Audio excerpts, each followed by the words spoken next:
함께 하나님 말씀 보겠습니다. 출애굽기 15장 26절입니다. 제가 천천히 이렇게 눈으로 따라봐 주시기 바랍니다.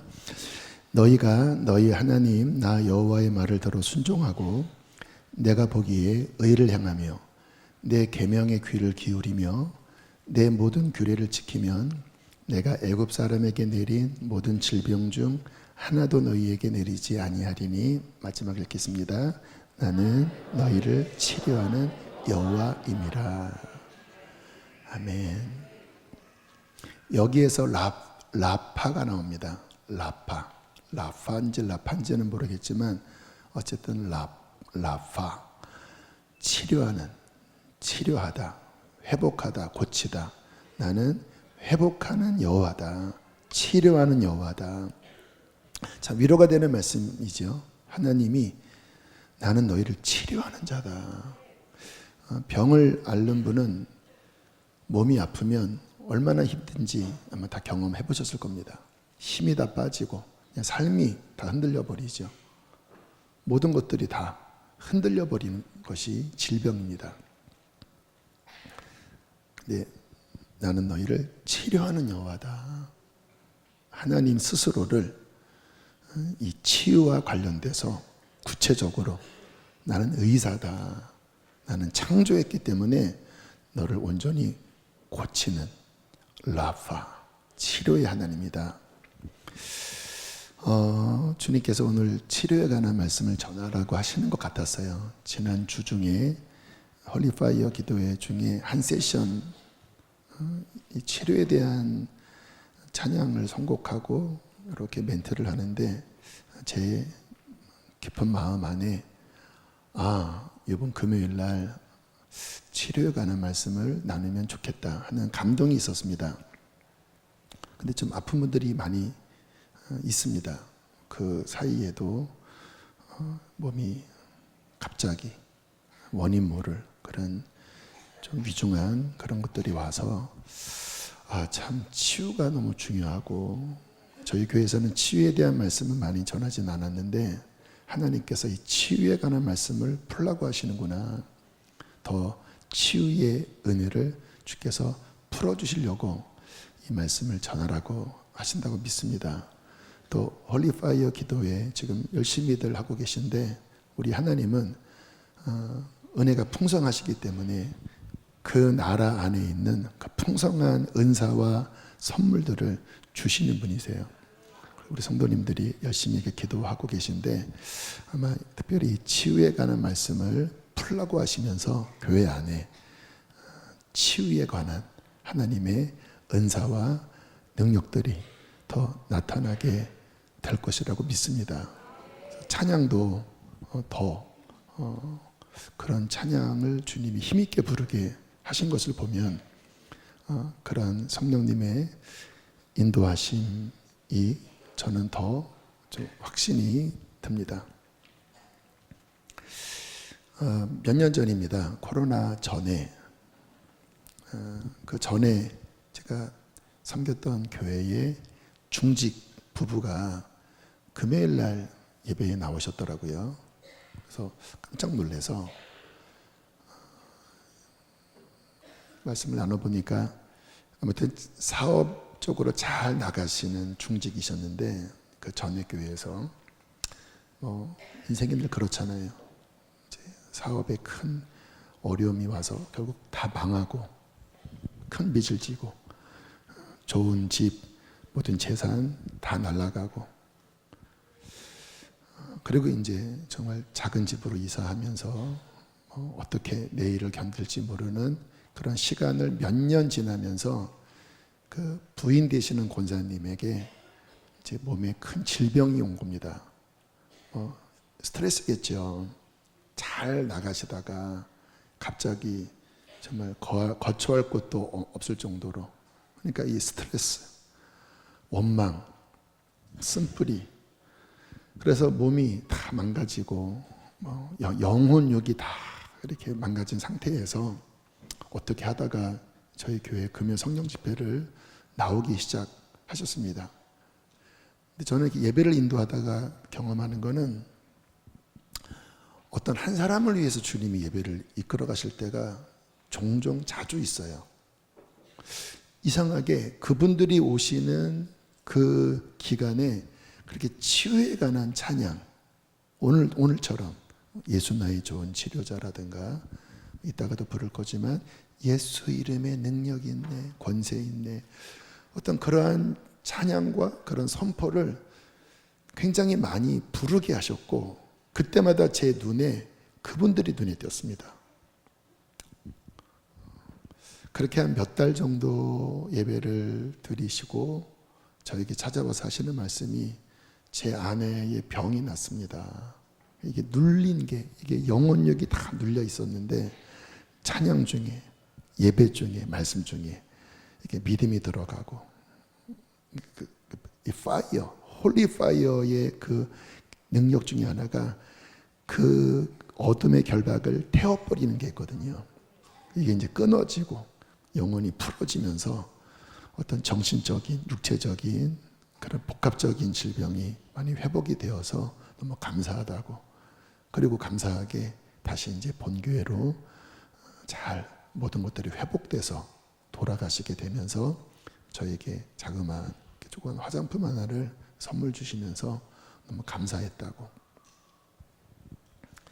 특별히 하나님께서 금요일은 우리가 좀 더 풍성한 예배, 더 성령의 역사에 좀 더 자유롭게 반응하는 예배를 드리기 때문에 주님이 특별히 이 시간에 더 치유의 은혜를 풀어주시리라 믿습니다. 오늘 밤에도 주님이 그렇게 하실 것이고 앞으로도 더 그렇게 역사해 주실 것입니다. 왜냐하면 하나님은 치료하는 여호와이시기 때문에. 시편 147편 2절로 3절 함께 보겠습니다. 시작.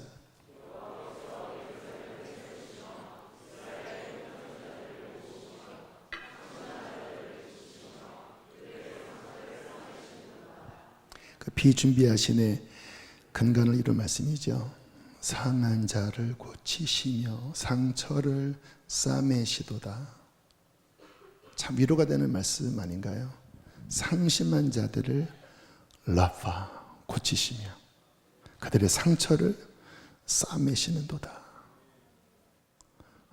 만병의 의사가 되시는 그분께서 우리의 육신, 우리의 마음, 우리의 영에 생긴 그 생채기들, 그 골마있는 그 상한 부분을 고치시고 상처를 싸매시는도다.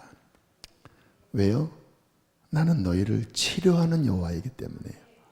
그래서 우리 믿음으로 상심한 자를 고치시며 나의 상처를 싸매시는도다. 믿음으로 이 말씀을 취하면 이 말씀 자체가 우리를 치료하는 그 시발점이 될 것입니다. 성경에 하나님이 치료하시는 그런 역사에 대한 기록이 많죠. 몇 군데를 좀 찾아보면 구약 성경에 히스기야 왕, 하나님을 잘 섬겼습니다. 큰 전쟁 가운데 믿음으로 돌파도 하고 다 무너져버린 예배 성전을 정말 어린 나이에 20대 중반의 왕이 됐거든요. 25살의 왕이 돼서 왕이지만 여전히 약하잖아요. 근데 용기를 내서 모든 우상을 척결하고 그리고 모든 틀어진 것들을 바로 잡으면서 하나님 앞에 그 나라를 다시 바르게 세우면서 잘 나오던 어느 날 갑자기 선지자가 와서 하는 말이, 이제 당신의 인생이 여기까지랍니다. 정리하십시오. 어떤 상처가 났는데 이게 이제 온몸에 번져가면서 이사야 선지자가 이제 죽을 준비를 하라고 하는 청천벽력 같은 그러한 통보를 받았을 때 히스기야가 어떻게 하죠? 얼굴을 벽으로 향하고 이렇게 통곡하며 기도합니다. 이사야 38장 3절입니다. 함께 읽겠습니다. 시작.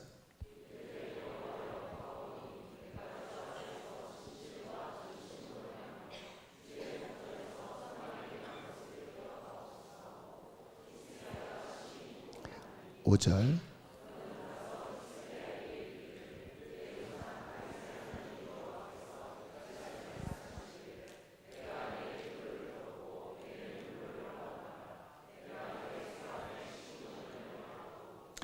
네, 참 기도가 그러니까 선지자를 통해서 하나님이 전하라고 한 거기 때문에 이제 죽을 운명이었거든요. 하나님도 여기까지다. 히스기야가 너무 아쉬운 거예요. 왜냐하면 이렇게 전체적으로 날짜를 계산해 보니까 40대 초반인 겁니다. 그 사망 선고를 받은 시점이 40대 초반인 거예요. 그러니까 하나님 앞에 사람이니까 이 사람의 살고 싶은 이 본능이 있잖아요. 너무 일찍 지금 가는 것은, 그래서 하나님 앞에 내가 어떻게 살아왔는지를 하나님 기억해 달라고. 내가 주님 앞에서 내가 사람 바라보지 않고 내가 젊은 나이에 왕이 되어 하나님을 떠난 그 방백들, 또 주변의 많은 압박을 내가 이기고 주님 앞에서 진실과 전심으로 행하여 선하게 행한 것, 어떻게 내가 하나님 앞에 싸워왔는지 하나님 기억해 달라고 하면서 막 울었습니다. 그러니까 이사야 선지자가 이제 사망 선고하고 가다가 그 성 중간쯤 갔을 때 그 시간에 히스기야는 벽을 향하여 막 통곡하면서 그렇게 기도하고, 갑자기 하나님이 한 30분 지났을까요? 1시간 지났을까요? 나가고 있는 이사야에게 갑자기 말씀을 주신 거예요. 다시 돌아가라. 그리고 뭐라고 말씀하십니까? 내가 내 기도를 들었고 내 눈물을 보았노라. 내 수완을 15년 연장시켜 줄 것이다. 그리고 이제 무화과 반죽을 그 환처에 얹으라고 하니까 이제 병이 낫다고 하는 기록입니다. 무화과 반죽이 고친 게 아니죠.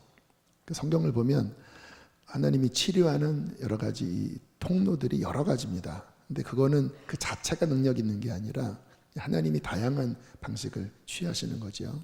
근데 우리 이렇게 여기서 보면 그 오늘 이제 좀 치유에 대해서 짧은 시간이지만 좀 다각도로 그렇게 볼 텐데요.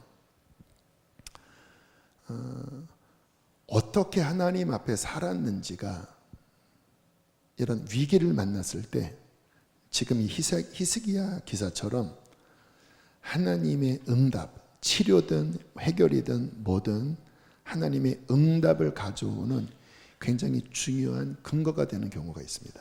물론 하나님은 은혜의 하나님이시기 때문에 그런 거 아무것도 없어도 그냥 간절히 구할 때 고쳐주시기도 하지만, 내내 그냥 잘못 살다가 힘드니까 이렇게 하는 것보다 일평생 하나님 앞에 신실하게 살다가 무슨 이유인지 모르지만 그런 어려움이 찾아왔을 때 공로를 주장하는 게 아니라 하나님과의 그런 인격적 관계 안에서 내가 주님 앞에 그때 하나님, 주님 기억하시지 않냐고, 이런 히스기야의 이런 기도, 그 삶을 바탕으로 한 그런 호소는 하나님이 아버지시기 때문에 그분의 마음을 움직이시는데 굉장히 중요한 역할을 합니다. 제가 아는 그 권사님도 갑자기 막 혈액암으로 온몸에 암이 다 퍼져서 며칠을 못 살 거라고 그렇게 했을 때 울면서 기도하셨다고 하더라고요. 본인이 독신으로 그동안 먹을 거 못 먹어가면서 하나님 섬겼는데 내 인생의 마지막이 주님 이렇게 가는 게 영광이겠냐고. 근데 아무튼 극적으로 치유가 돼서 지난주에 어버이날 그 며칠 전에 잠깐 인사하고 왔는데, 우리 하나님은 아버지이십니다. 그리고 우리의 삶을 보고 계십니다. 그리고 정말 어떠한 위기 때, 어떤 질병이 있을 때 하나님 앞에 그와 같은 삶 속에서 기도할 때 하나님의 응답이 오는 경우가 많아요. 항상은 아닙니다. 오늘 좀 다각도로 보려고 합니다. 두 번째, 이방인이었던 나아만 장군. 유다의 입장에서는, 이스라엘의 입장에서는 적국입니다. 늘 공격하는 강대국이죠. 우리나라로 보면 일본 같은 그런 나라인데, 그 나라의 강한 장군이 심각한 문둥병을 앓고 어떻게 하다가 이제 이스라엘에 선지자가 있는데 그 사람은 고쳐줄 수 있다.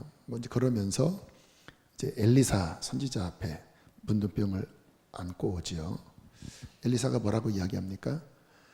여러분 요단강이 요만한 개천인 거 아시죠? 요 한 줄 정도의 넓이밖에 안 돼요. 또 흙탕물입니다. 거기 가서 7번 담그라고 하는 거예요. 근데 본인의 생각이 있었어요. 어떤 신비한 어떤 그런 제스처를 취하거나 그렇게 해서 고쳐줄 거라고 선입견을 가졌는데, 우리가 신앙생활 특별히 하나님과의 관계에서 선입견을 가지면 안 돼요. 마음을 비우고 가야 합니다. 근데 여기 가서 씻으라고 하니까 그것도 백주대낮에 자기 신하들이 보는 앞에서 그 요단강에 7번을 담궈야 되면 벗어야 되잖아요. 근데 자기 몸이 알잖아요. 다 헐어 있는 갑옷으로 이렇게 감추고 있었는데 그거를 벗고, 그러니까 본인의 생각과 안 맞으니까 그냥 승질을 냅니다. 우리 아람의 강이 더 크고 멋진데 쪽팔리게 신하들 앞에서 하면서 막 승질을 내니까 그 밑에 있는 쪼무레기 하나가 그거 어렵지도 않은데 한번 해보세요.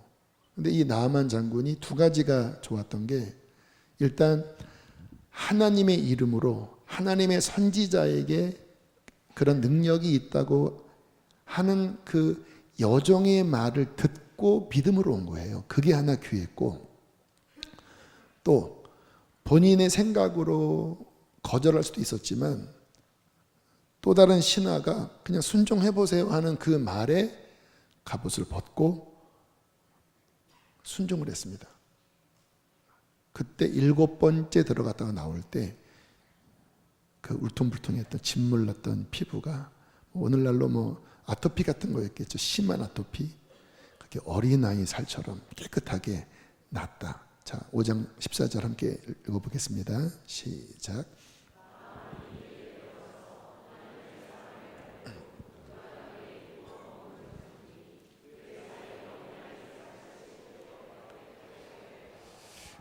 이와 같은 치료의 역사는 한 두 가지로 살펴볼 수 있는데요. 엘리사잖아요. 엘리야보다 엘리사가 기적을 더 많이 행한 거 아시죠? 그러니까 오늘날로 말하면 강력한 치유 사역자에게 간 거예요. 이게 영적인 원리가 있습니다. 여러분들 잘 이해하시면 좋을 텐데, 이제 교회마다 또 어떤 종들마다 또 각 사람마다 하나님이 부으시는 어떠한 주된 은사가 있습니다. 우리 교회 같은 경우는 어떤 예배, 성령, 그리고 성경 말씀도 또 열심히 읽잖아요. 근데 송길철 장로님 같은 경우는 치유의 은혜가 강하죠. 장로님이시지만 아무튼 치유의 은사가 강하게 부어져서 그 장로님 어떤 집회나 그쪽 가면 훨씬 더 치유의 은사들이 더 많이 풀어집니다. 그래서 그런 곳에 가면 더 많은 그 주된 은사의 어떤 흐름들의 영향을 받을 수가 있어요. 나아만도 아람 나라에 있을 때는 전혀 깜깜하다가 이제 치유의 강력한 은사를 갖고 있는 엘리사를 만나고, 그리고 엘리사와의 관계가 연결된 거죠. 엘리사의 말을 따랐으니까. 그때 이게 이제 흘러 들어온 거예요. 제가 이제 송기철 장로님 이렇게 직접적인 관계가 있는 건 아니지만 선화목자교회에 있을 때 몇 년간 월요 집회를 했었잖아요. 그래서 어떤 일이 한 번 있었냐면 그분이 건국대인가요? 건국대 그 생명공학 아닌데 아무튼 이렇게 화초 이렇게 하고 아무튼 그 제자를 전도했나 봐요. 그러면서 선한목자교회를 통하여 아마 거기 등록을 시켰는가 하고 이제 세례를 그 월요 집회 때 이 세례식을 이제 하는 이제 계획을 잡으셨는데 그분 그 제자가 등록했을 때 제가 섬기는 교구였거든요. 그래서 장로님이니까 어쨌든 세례를 베풀 수는 없고 이제 제가 그 세례식을 거행하고 장로님이 뒤에서 제 등에 이렇게 손을 얹고 그리고 이제 세례 베푸는 이제 이런 형국으로 월요 치유 집회 시간에 세례식을 했어요. 근데 제가 이제 그 세례식 하기 한 2, 3주 전에 어떠한 일이 있었냐면 그 뒤에 남한산성 쪽 내려오다가 이렇게 미끄러져서 이쪽 목 뒤에 큰 담이 걸렸었습니다. 그래서 목이 곧은 백성이 돼서 누가 부르면 네 이러고 있을 때였어요. 알잖아요. 그 담 걸리면 그쪽이 이렇게 이만큼 뭉쳐서 이렇게도 못 움직이고 일어나기도 힘들고 그 상태였습니다. 넘어지다가 확 붙잡았는데 이렇게 충격이 가면서 이제 그 상태에서 이제 세례를 주고 손을 얹고 장로님이 제 뒤에 이렇게 손을 댔는데 진짜로 거기 뭉친 게 세례를 베푸는데 풀어지더라고요. 그거는 본인이 직접 알잖아요. 그 뭉친 거는 그 통증 감각이 그대로 있으니까 세례를 주는데 뒤에서 장로님이 더 하면서 이렇게 하는데 여기가 풀어지는 거예요. 그리고 이 세례를 받는 그 형제가 어쨌든 그 대학원에 아무튼 박사과정인가 받는 분이었는데 세례 받다가 막 이렇게 쓰러지고 저는 이렇게 손을 대면서 이게 치유받고 뒤에서 장로님은 이렇게 손을 대고 있고 그때 이분 안에 있는 그런 하나님이 부으신 강력한 치유의 역사가 이렇게 흐르는구나. 그게 영적인 원리예요. 그래서 그런 은사가 강한 치유든 또 찬양이든 말씀이든 회개든 그 은사가 강한 곳에 그 은혜가 더 많이 풀어지고 그곳에 가서 어떤 말씀 속에 연결이 되면 수혜를 받아요. 그래서 나만이 그런 경우였습니다. 엘리사 안에 있는 강력한 그런 치유, 기적 이렇게 연결이 되니까 이방인이었던 나만에게 흘러들어온 거예요.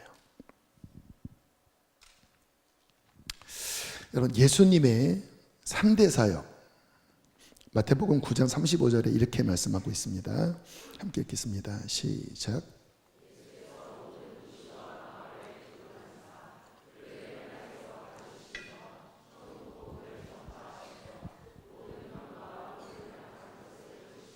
그렇죠? 첫 번째 가르치시며 teaching. 그래서 말씀을 가르치셨죠. 훈련도 하시고 천국 복음을 전파하시며 선포하시며 proclaiming 말씀을 선포인데 이것은 teaching이 아니라 이제 천국 하나님의 나라가 가까웠으니 회개해라. 그래서 전도와 관련이 되지요. 그리고 세 번째가 뭡니까? 모든 병과 약한 곳을 고치시는 힐링 사역. 이게 3대 사역. 균형 잡혀 있죠. 복음을 선포하시고 또 구원받은 자들을 또 여러 가지 말씀으로 비유로 가르쳐 주시고 동시에 모든 병과 약한 것을 고치시는 치유사역. 제가 몇 주 전 저는 성경을 보면서 그 그림을 그리려고 합니다. 제가 아까 선입견 갖지 말라고 그랬잖아요. 말씀 그대로를 그대로 다운로드하는 게 제일 좋은 신앙이거든요. 그래서 성경을 계속 보면서 성경적인 신앙이 무엇인지를 그리고 삼위일체든 또 우리의 신앙적인 어떠한 기준들이든 이렇게 그리면 최고의 그림을 그릴 수가 있는데 그런 면에서 우리가 복음을 전파하고 우리 선교도 하고 전도도 하잖아요. 또 가르치고 우리가 말씀을 계속 읽고 또 여러 훈련들을 하잖아요. 동시에 힐링 사역, 치유 사역 함께 해야 합니다. 그러니까 여러분들이 지금 어떤 인식을 가져야 되냐면 이게 하나님의 나라 안에 있는 균형 잡힌 사역이구나. 그래서 저희 교회 어떤 내적 치유, 흠쓰나 또 상담이나 이런 부분도 하고 또 육적인 이제 지금 오늘 주님의 감동 따라서 이런 치유에 관한 말씀을 풀면서 또는 금요 성령 집회 때 또 치유기도 하면서 예수님이 행하셨던 그런 사역 가르치시고 선포하시고 약한 것들을 고치시면서 영혼 육을 온전하게 세우는 창조의 형상으로 하나님의 자녀의 형상으로 온전하게 세우는 사역을 하는 것이 하나님의 뜻인 거예요.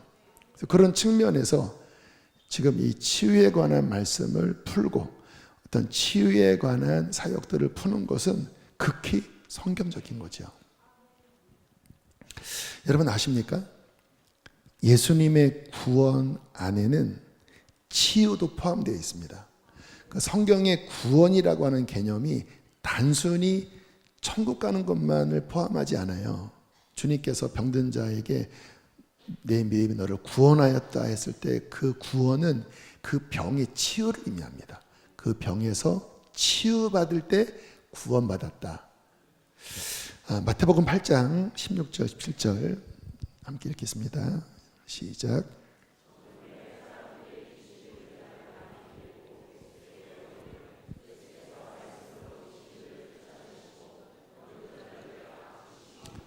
이는 선지자 이사야를 통하여 하신 말씀에 우리의 연약한 것을 친히 담당하시고 병을 짊어지셨다 함을 이루려 하심이더라. 주님이 이렇게 고치실 때 이제 항상 신약은 특별히 예수님 이 복음서는 구약 성취잖아요.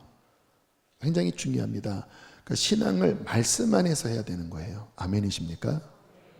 우리가 이제 뭐 성령과의 교제, 뭐 성령과의 친교, 그런데 그 성령의 음성과 감동보다 더 근간이 되고 더 기준이 되는 것은 기록된 하나님의 말씀입니다.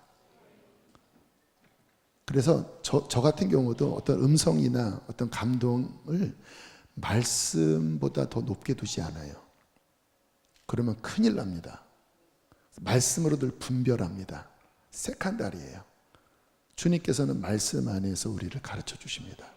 그래서 저는 말씀이 기준이에요. 근데 주님의 음성을 분별하면 다 이 말씀 안에 포함되어 있더라고요. 벗어나면 속는 거죠.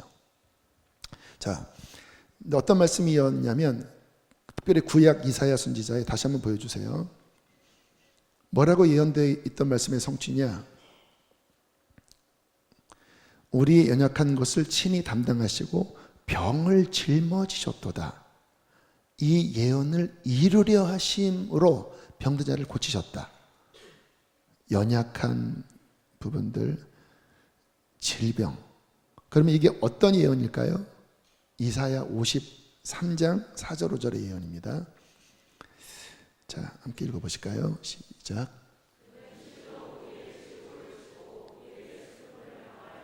5절.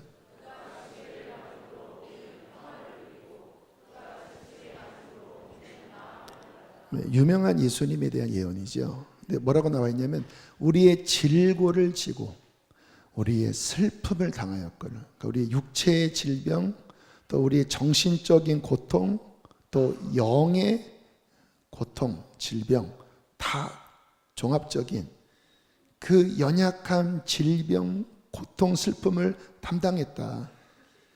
그가 징계를 받을 때 평화를 누리고 특별히 채찍에 맞을 때 우리가 어떻게 됐다고요? 나음을 받았다. 치료를 받았다. 주님이 등허리에 채찍에 맞을 때 우리의 죄악도 치유가 되었고 뿐만 아니라 우리의 모든 질병, 연약함도 채찍에 맞을 때 치유를 받은 거예요. 그래서 성경적으로 주님의 십자가 안에는 치료의 은혜가 패키지로 포함되어 있습니다. 그래서 우리가 이와 같은 치료의 사역을 우리가 문을 열고 더 이렇게 확장시키는 것은 이거는 복음적인 거예요. 균형 있게 이 부분을 잘 이해하고 또 믿음으로 잘 활용을 해야 되는 것이죠. 제가 이 치료에 대해서 저는 뭐 치유의 은사가 주된 은사는 아닙니다.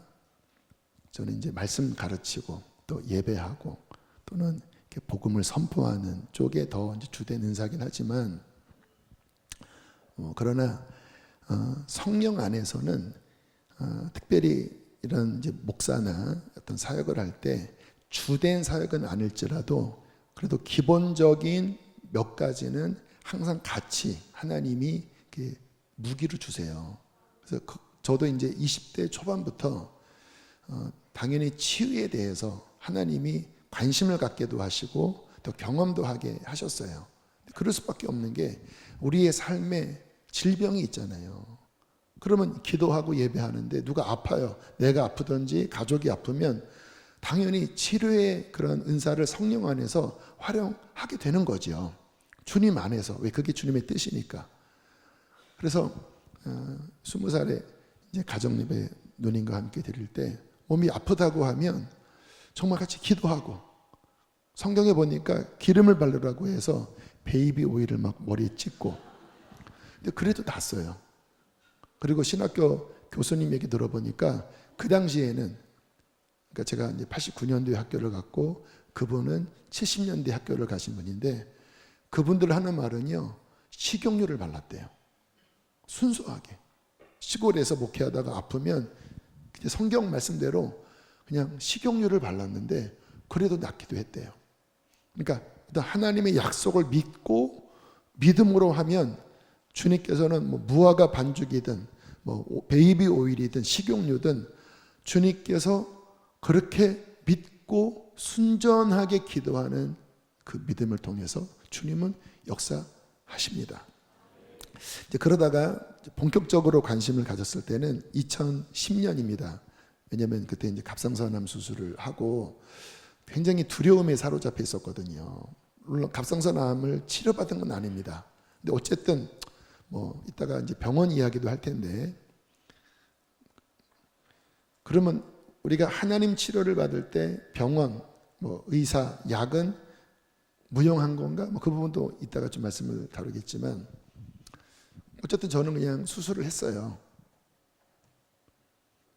발견하게 된 것도 감사한 거고, 그냥 일반 건강검진 받다가 발견됐는데 생각보다 많이 퍼졌더라고요. 그러니까 원래는 이제 보니까 뭐 갑상선암은 착한 암이라 이렇게 재발률도 적고 뭐 그런 얘기해서 괜찮았거든요.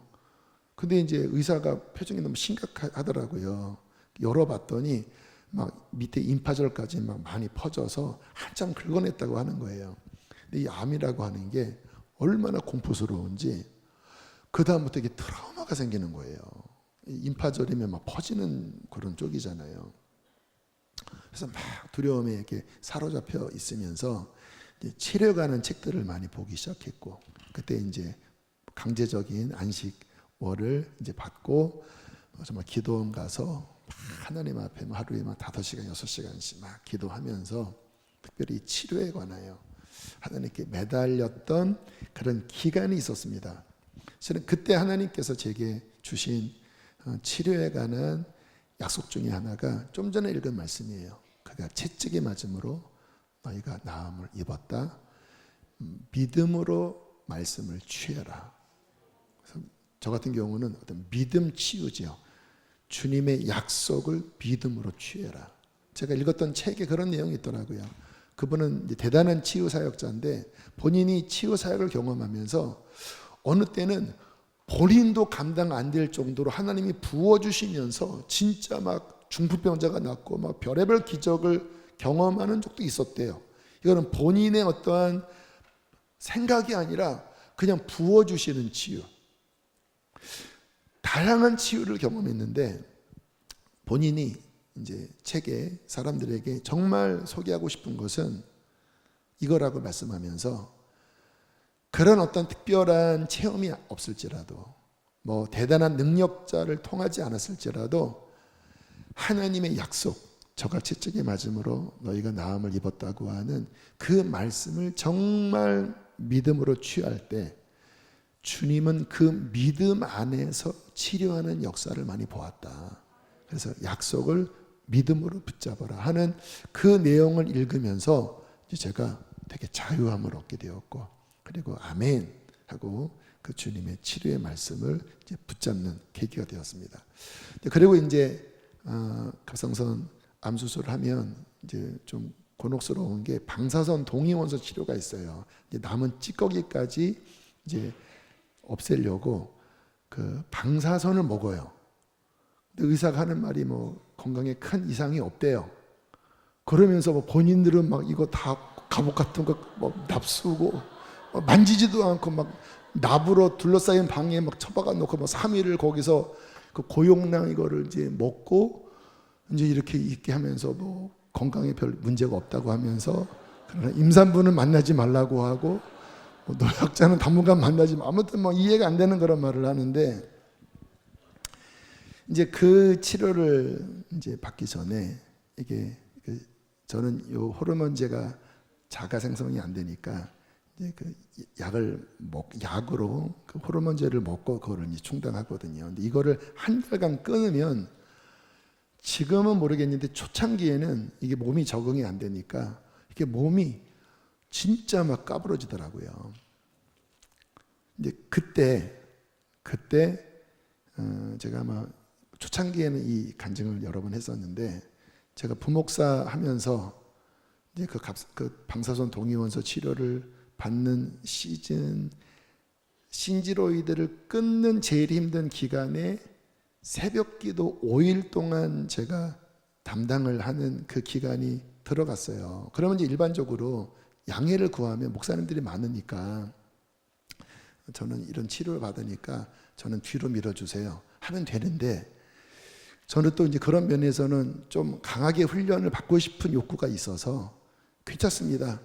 제일 힘든 그 기간에 그냥 나를 놔두라고. 죽을 뻔했습니다. 너무 힘든 거예요. 막 일어나려고 몸이 막 천근만근 막 그냥 뒤로 깔아앉고 막 설교 준비가 안 되는 거예요. 지금은 적응이 됐는데 그때는 초창기니까. 근데 그때마다 제가 누워 몸은 천근만근 못 일어나겠습니다. 그때마다 제가 말씀을 선포하기 시작했습니다. 예수는 나의 힘이요, 주님 나의 힘이십니다. 채찍의 맞음으로 나는 남을 입었습니다 하고, 그 말씀을 믿고 그 말씀을 붙잡고 몸을 이렇게 세웠습니다. 그게 중요하더라고요. 몸 상태가 이러니까 주님이 나를 치료하면 몸이 뭐 회복되겠지, 이게 아니고 몸은 그대로예요. 근데 말씀을 결론으로 붙잡고 믿고 그냥 몸을 끌어간 거예요. 근데 신기한 거는요, 몸이 끌려오더라고요. 그리고 한 시간 지나니까 활력을 얻더라고요. 물론 둘 중에 하나지요. 그냥 억지로 끌고 가니까 또 몸이 또 작동되는 것도 있겠고, 정말 그 믿음을 보시고 하나님이 힘을 주시는 것도 있겠죠. 함께 움직이는 거니까. 아무튼 그 5일의 기간 누워있다가 예수는 나의 힘이요, 믿음을 활용한 거예요. 그래서 오히려 약할 때 강하면 된다고 하나님이 굉장한 또 은혜를 주셨어요. 그렇게 나가니까. 그래서 우리 부목사님들 요즘 뭐 홀리파이어 기도하느라고 요즘 아주 꼬셔요. 막. 근데 저는 그렇게 훈련을 하라고 하는 거예요. 왜냐하면 그렇게 힘들어도 막 믿음으로 나아가면 하나님 확장시켜 주시거든요. 그리고 이제 또 그 기간에 체한 거예요. 뭐 때문에 아무튼 이 속이 얹혀버렸습니다. 그러면 여러분 아시잖아요. 위장이 멈추고 힘이 없고 눕고 싶고. 그래서 이거 지금 문제다. 근데 이제 그때 막 치유에 관한 막 훈련을 제가 하고 있을 때니까 아내가 물어보더라고요. 당신 아파? 아니? 얘는 아파 죽겠어 이러는데, 아니 괜찮아. 주님이 채찍에 맞춰 난 나음을 입었어. 몸을 끌고 갔습니다. 그리고 이제 인근에 있는 독서실을 갔습니다. 아마 안식월 때였던 것 같아요. 계속 싸웠죠. 가서 누울까? 아니야. 주님 날 고쳐주셨어. 그리고 막 성경책 읽고 막 이렇게 싸우고 점심쯤 넘어가는데 갑자기 풀렸습니다. 어떤 현상이 나타났냐면 갑자기 빨간 떡볶이가 먹고 싶은 거예요. 그 밑에 앗다리인가 떡볶이 집이 있었거든요. 갑자기 진짜 이 위장이 멈출 때는 진짜 막 아무것도 먹기 싫었는데 아니야. 막 몸을 막 이렇게 세워서 막 성경 읽고 막 하고 점심쯤 되는데 갑자기 배에서 꼬르륵 꼬르륵 꼬르륵 하면서 떡볶이가 싹 땡겨서 내려가서 그냥 떡볶이 맛있게 먹고, 별건 아니지만 그 치유에 관한 믿음의 훈련을 했었습니다. 그래서 이 믿음의 훈련이 되게 실은 중요해요. 머리로 아는 것과 그 상황에서 막 약속을 붙잡고 막 나를 밀어넣고 막 나를 일으키고 막 약속을 붙잡는 요게 살아있는 믿음의 훈련이거든요. 많은 분들이 머리로만 믿음 하고는 여기는 믿음이 하나도 개발이 안 돼 있습니다. 그러니까 이 인자가 세상에 올 때 믿음을 보겠느냐, 이게 진짜 그래요. 믿음은 그 현장 속에서 약속이냐 내 감정이냐, 하나님의 말씀이냐 환경이냐, 그 속에서 막 말씀을 붙잡는 막 내 오감, 내 지정의는 이거 봐라 너는 아니야 막 끌어내릴 때 하나님의 변함없는 약속을 신뢰하고 막 붙잡고, 이때 믿음이 개발되거든요. 이 믿음이 강건하게 개발되기를 축복합니다. 그래서 요한계시록 라오디 교회에게 너는 불로써 연단된 금을 사서 부유하게 하고, 그게 그 어려움 중에 믿음을 막 훈련해서 금과 같은 정금과 같은 믿음을 키우는 거거든요.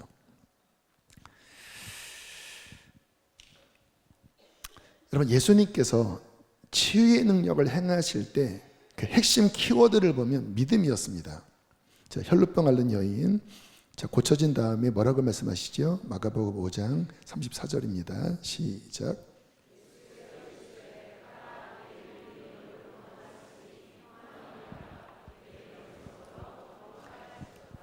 재밌는 말씀인데요. 예수님이 이 여인을 고치려고 전혀 1도 신경 안 썼습니다. 그냥 걸어가고 계시다가 이 여인이 옷자락만 만져도 나을 거야 하고는 옷자락 쏙 붙잡으니까 능력이 나와서 고쳐진 거예요. 그러니까 주님께서 멈추시고 누구냐? 내 믿음이 너를 고쳤다. 내 믿음이. 주님과 상관없이, 물론 주님이 하신 거지만 본인이 주님 바라보고 믿는 믿음으로. 이제 예전에 어떤 목사님이 그러시더라고요. 이제 우리나라가 80년대는 치유의 역사가 많았거든요. 그러니까 주로 좀 가난하고 못 살 때 치유가 더 많아요. 왜? 돈이 없으니까 아무래도 더 매달리잖아요. 믿음이 더 개발됐죠. 근데 이제 어떤 얘기를 하셨냐면, 이제 뭔가 목사님이 문제가 있는 목사님인데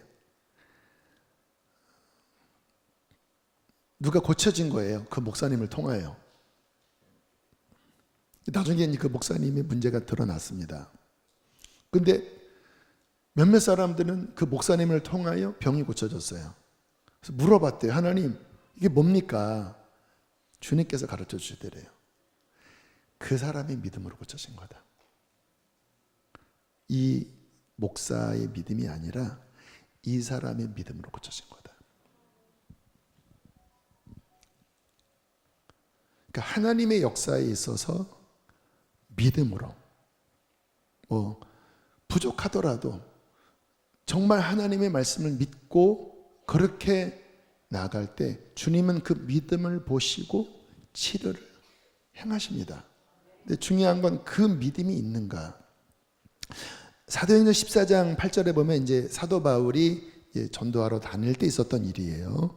루스드라라는 지역에서 있었던 일입니다. 함께 읽겠습니다. 시작.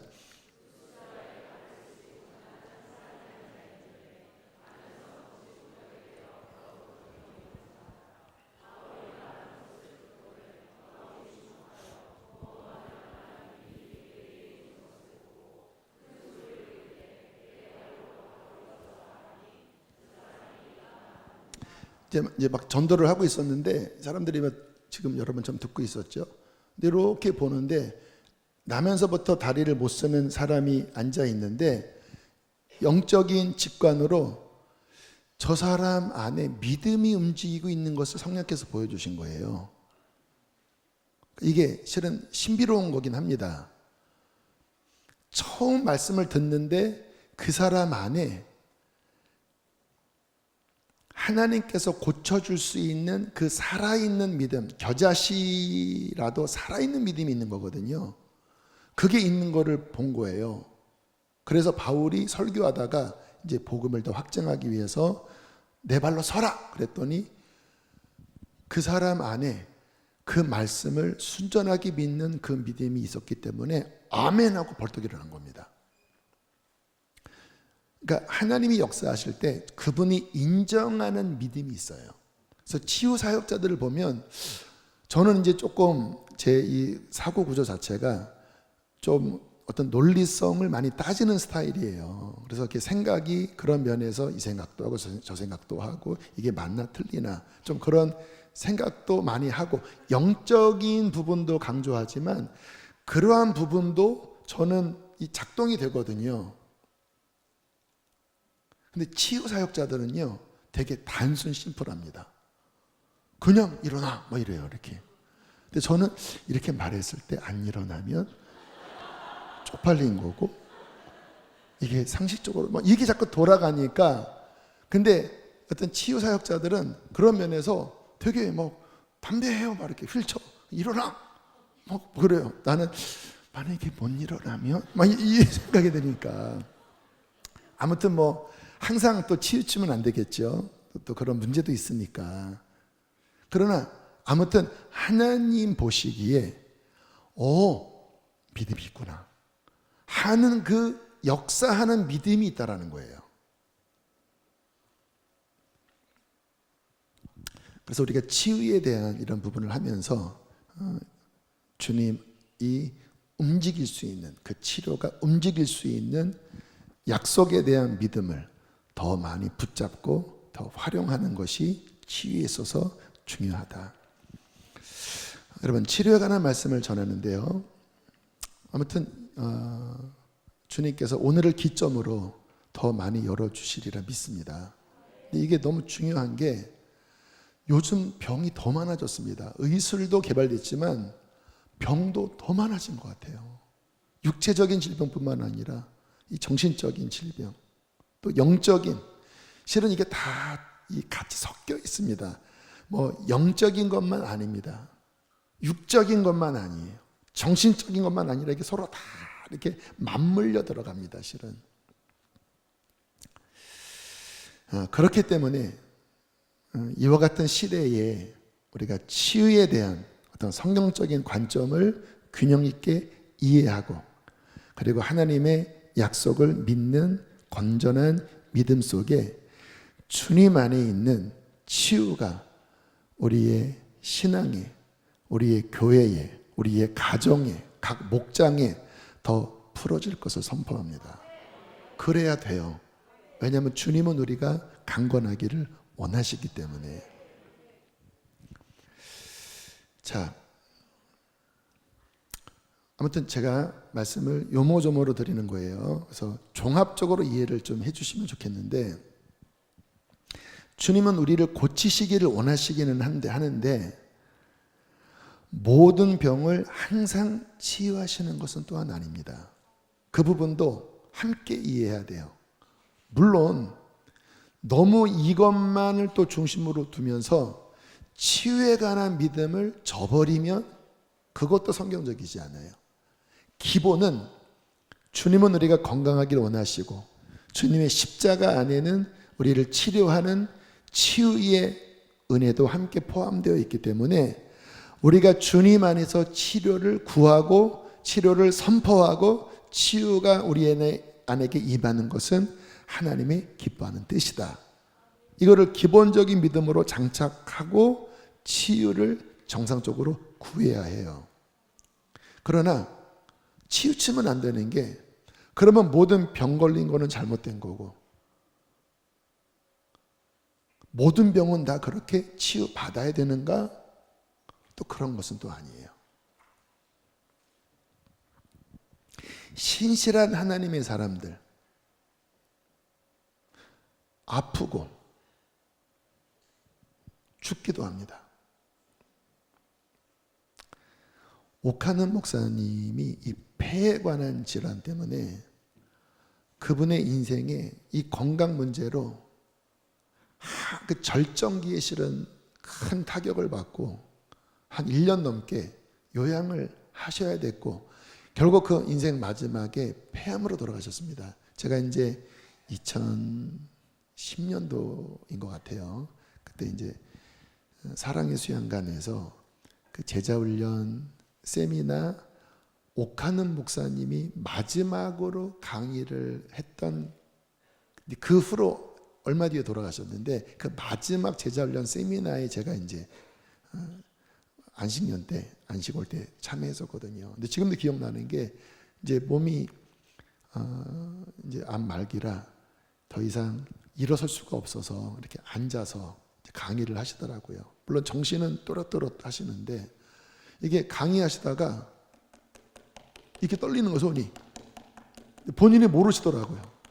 그랬더니 그 스태프들이 너무 마음이 아파하더라고요. 그래서 그 다음 강의 때는 이렇게 손을 수건으로 가렸나. 그러니까 몸이 막 이럴 정도로 그런 암으로 돌아가셨습니다. 70 중반도 안 되신 나이에. 믿음이 없어서일까요? 벌을 내리신 걸까요? 그건 아니잖아요. 하영조 목사님도 몇 번의 암수술을 하셨습니다. 간암 쪽으로. 그리고 평생 투석을 하시고 그러면서도 엄청난 사역을 하시고 또 투석하시고 그리고 나중에는 이제 돌아가시게 됐는데 모든 병을 항상 치유하시는 것은 아니다. 그리고 어떤 모든 질병이 다 뭔가 영적인 문제만은 아니다. 사도 바울 같은 경우도 있으니까. 또 어떤 경우는 하나님께서 그의 주권 아래서 데려가시는 경우도 있다. 그래서 항상 이렇게 성경대로 문을 열어두셔야 돼요. 성경대로. 제가 말씀드렸잖아요. 말씀 그대로를 그린다고. 그래서 한 면만 그리면서 이것만 정답이다고 하면 치우칩니다. 골고루 그래야 돼요. 이사야 57장 1절 함께 읽어보실까요? 시작.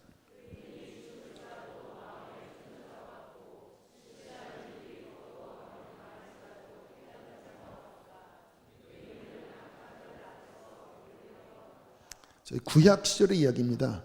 의인이 죽어요. 진실한 이들이 거두어감을 당해요. 의인들이 악한 자들 앞에서 불러가요. 왜일까요? 이 이사야 말씀 57장을 보면 화액전에 데려가신다라는 거예요. 화액전에. 뭔가 하나님이 여기까지다 하고 이제 그 영혼을 거두어 가시는 그의 주권 속에. 근데 의인인 거예요. 의인. 그래서 우리가 치유를 구하지만 항상 핵심은 믿음을 가지고 기도하되 하나님과의 관계성 안에서 그분의 뜻이 항상 우선입니다. 그래서 주님께서 지금 이 시간에 정상적인 또 성경적인 주님의 치료를 더 역사하실 때는 주님이 그렇게 믿음으로 치유를 선포하고 함께 기도함을 통해서 영광을 받으시기도 하시고, 그러나 또 간혹 어떤 때는 사도 바울처럼 내 은혜가 족하다 그것을 그냥 허용하시기도 하시고, 또 어느 때는 그분의 주권 속에 거두어 가시기도 하세요. 핵심은 뭐예요? 하나님 안에서. 그래서 계시록 14장 13절에는 이런 말씀이 나옵니다. 함께 읽겠습니다. 시작.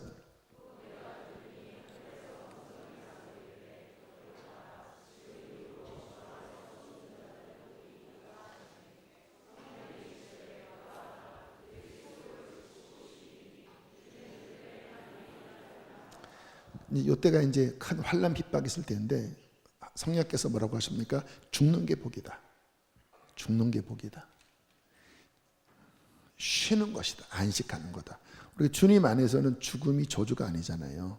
천국 가는 거잖아요. 그래서 이 주님의 주권 아래서 그분이 거두어 가시는 축복도 열어둡니다. 그러나 그렇다고 우리가 이것만 중심으로 두고 어떤 치유에 관한 믿음을 저버리는 것은 성경적이지가 않아요. 그래서 이러한 부분도 열어두되, 그러나 기본적으로는 우리가 이 땅에 남아있는 우리 시간이 20년일지 30년일지, 또 나만 아니라 나의 사랑하는 가족들, 이 세상 자체가 위험하잖아요. 사고도 많고 막 바이러스도 막 돌아다니면서 막 엄청나게 막 아무튼 뭐 코로나가 얼마나 세상을 힘들게 했습니까? 또 환경 문제 때문에 암이 급증했습니다. 환경 때문에 그래요. 환경 때문에. 저도 이 갑상선 암이 저희 누님도 걸렸거든요. 근데 제 이 시대 또래 때 많이 걸려요. 남자들도.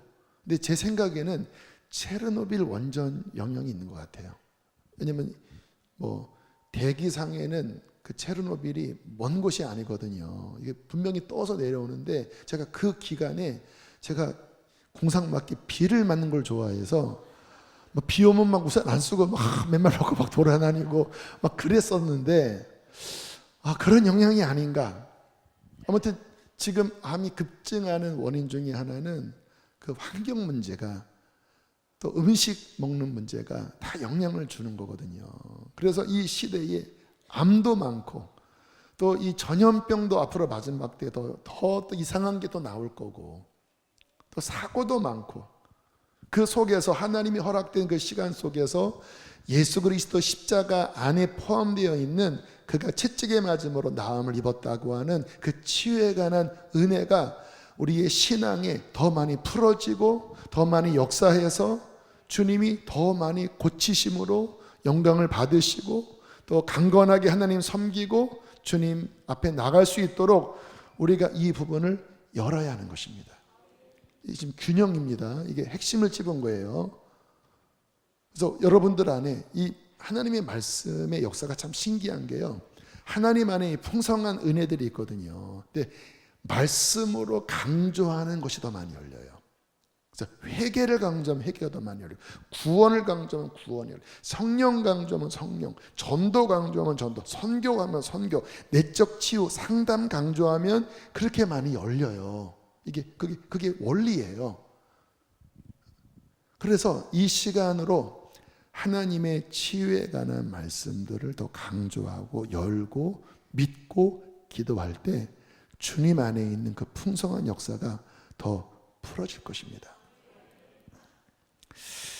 초대교회에 있었던 그런 기도, 야고보서에 이렇게 나옵니다. 야고보서 5장 15절 16절입니다. 시작.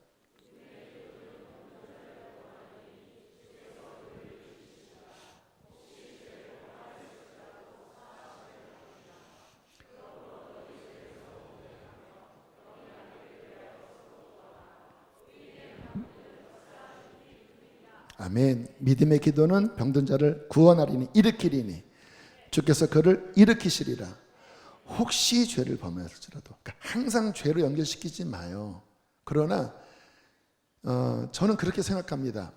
죄를 지으면 하나님이 요놈 자식 봐라 하면서 막 이렇게 하고 막 병을 저는 그런 하나님은 아니신 것 같아요. 근데 뭐냐면 이게 그래요.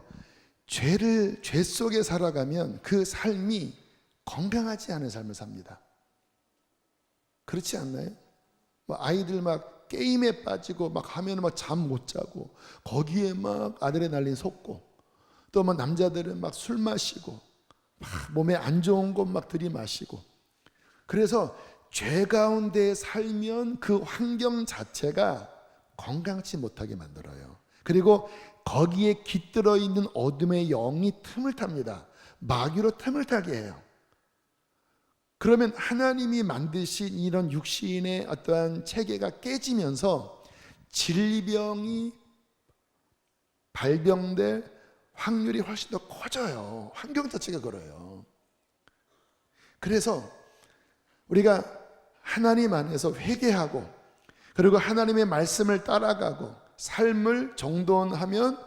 하나님이 원래 우리를 만드신 그러한 건강한 호르몬이나 그런 건강한 것들이 작동이 되고, 그러면서 주님의 치유의 역사가 우리 안에 흘러 들어오면서 영혼과 정신과 우리의 육체를 강건하게 하시는 것입니다.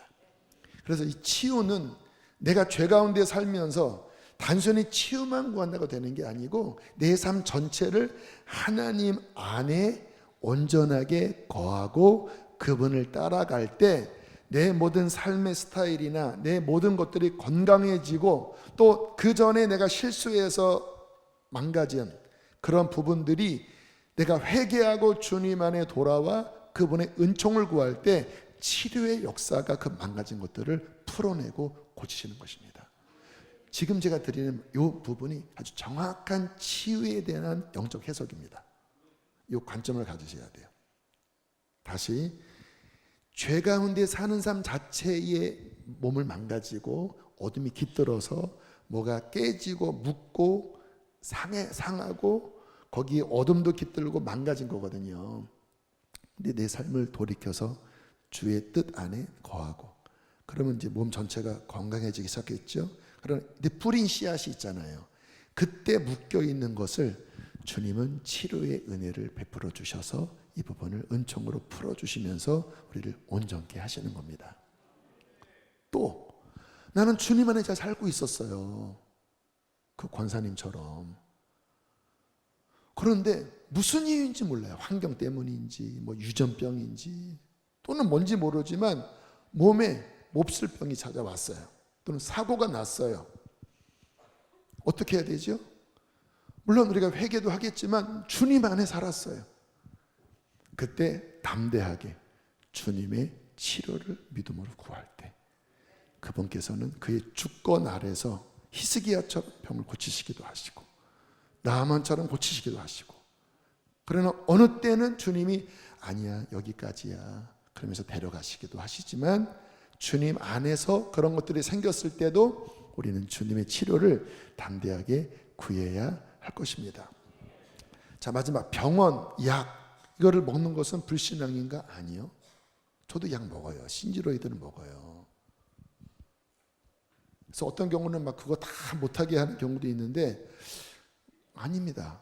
그거는 바르지 않아요. 그래서 병원 진료도 받아야 되고. 그러나 이제 어떤 경우가 있냐면 두 가지.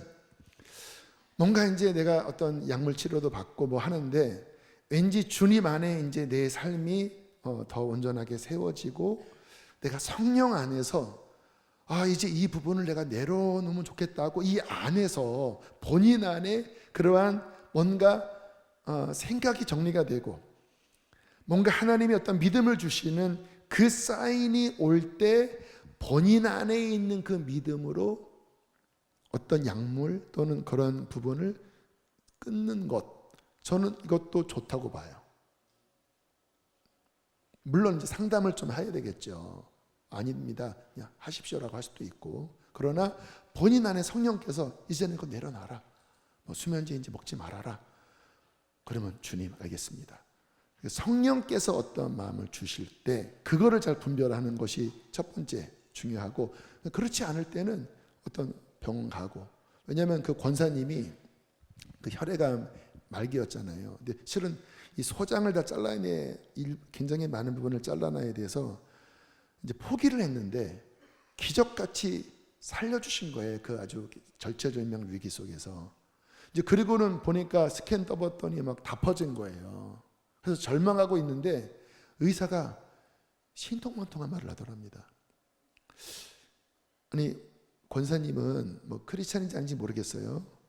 당신은 그때 죽었어야 됐다. 실은 의학적 소견으로 그때 끝날 상황이었는데 그때 본인도 이렇게 했는데 고쳐져 그 위기를 넘겼다. 하나님이 데려간다고 했으면 그때 데려갔지 그때 살려놓고 이제 와서 데려가시겠느냐. 그러면서 항암 치료를 받아보시라. 그래서 권사님이 항암 치료를 받으면서 깨끗해진 거예요.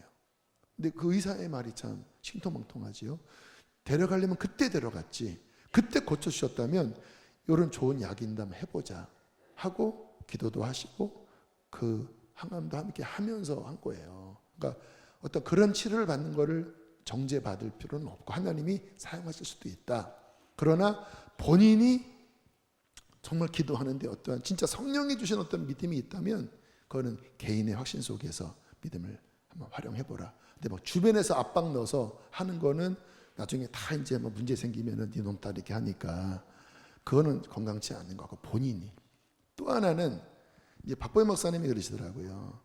이제 박 목사님도 어떤 위급한 경우에는 진짜 하나님만 매달리자라고 하는데 그때는 어느 경우냐면 의학적으로 이제 끝. 더 이상 가망 없음. 이제 다 손 들었을 때 그때는 이제는 하나님밖에 고칠 분이 없으니까 그때는 하나님 앞에 나와서 진짜 주님이 고쳐주시나 보면서 주님이 고쳐주시면 영광 돌릴 것이 아니겠느냐. 그리고는 이제 박 목사님이 그 치유에 관한 노하우가 있어요. 뭐냐면 하나님께 올인하게 합니다. 철저하게 회개하게 하고 특별히 노숙인 제일 가난하고 어려운 힘든 그곳에 가서 섬기게 합니다. 그러니까 하나님 마음을 감동하라는 거예요. 저는 그러면서 어떠한 전도사님도 직장암으로 거의 끝났는데 그렇게 이제 다 내려놓고 이제 노숙인 섬기다가 갑자기 뭔가 속이 이상해서 화장실 갔더니 엄청나게 쏟아져 나왔대요. 그리고는 그 암이 다 녹아져 없어졌습니다. 그러니까 하나님의 마음을 감동시키는. 근데 이제 그런 경우는 완전히 세상적으로 손 놨을 때 하나님만 매달림으로 이제 영광 돌리는. 자, 마지막 말씀 선포합니다. 시편 130편 7절입니다. 함께 읽겠습니다. 시작.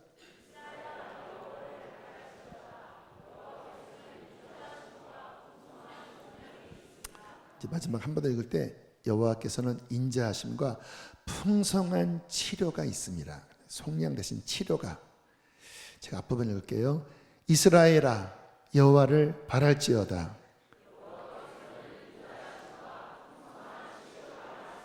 아멘. 풍성한 치료가 있습니다. 암도 다 녹이실 것입니다.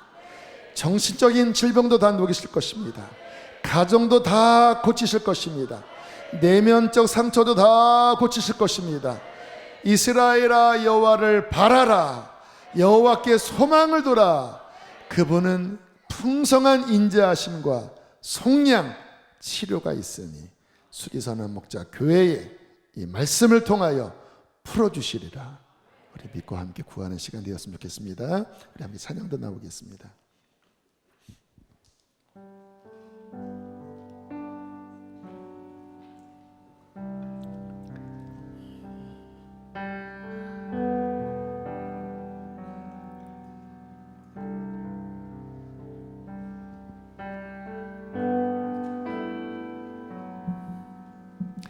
여호와께서 예루살렘을 세우시며 이스라엘의 흩어진 자들을 모으시며 상심한 자들을 고치시며 그들의 상처를 싸매시는도다.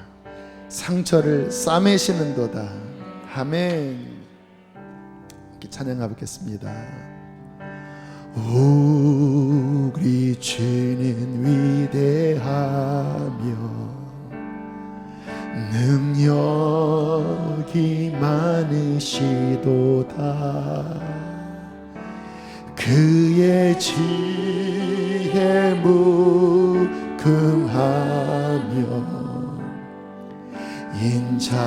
인자는 영원하도다. 상한 자들 고치 상처를 싸매시도다. 상처를 싸매시도다.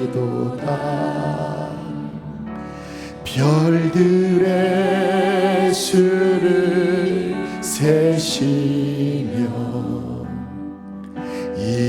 이름을 붙이셨도다. 그가 구름으로 하늘을 덮으시며 땅을 위하여 비 준비하시니 그가 구름으로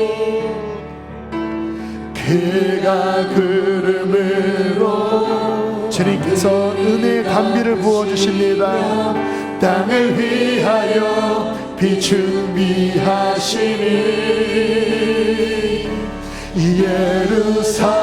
예루살렘아 여호와를 찬송할지어다. 내 하나님은 감사함으로 그 앞에 나가며 주 임재 앞에 우리 그분의 풍성한 구원과 치료의 은혜 앞에 나가겠습니다. 할렐루야 할렐루야 아멘. 우리 주는 위대하며 우리 주는 위대하며 능력이 많으시도다.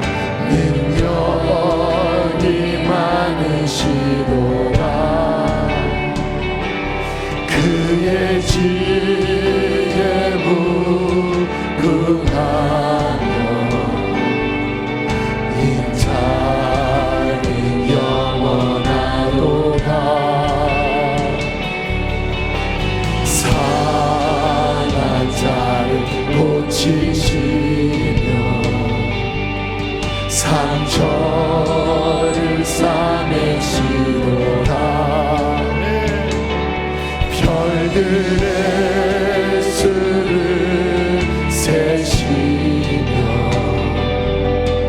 이름을 붙이셨도다. 그가 믿음으로 주님을 바라보세요.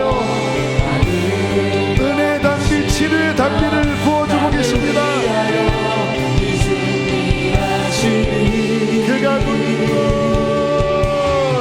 그가 구름으로 하늘을 덮으시며 땅을 위하여 비준비하신 우리 주님의 담비를 받읍시다. 예루살렘아 여호와를 찬송할지어다. 내 하나님을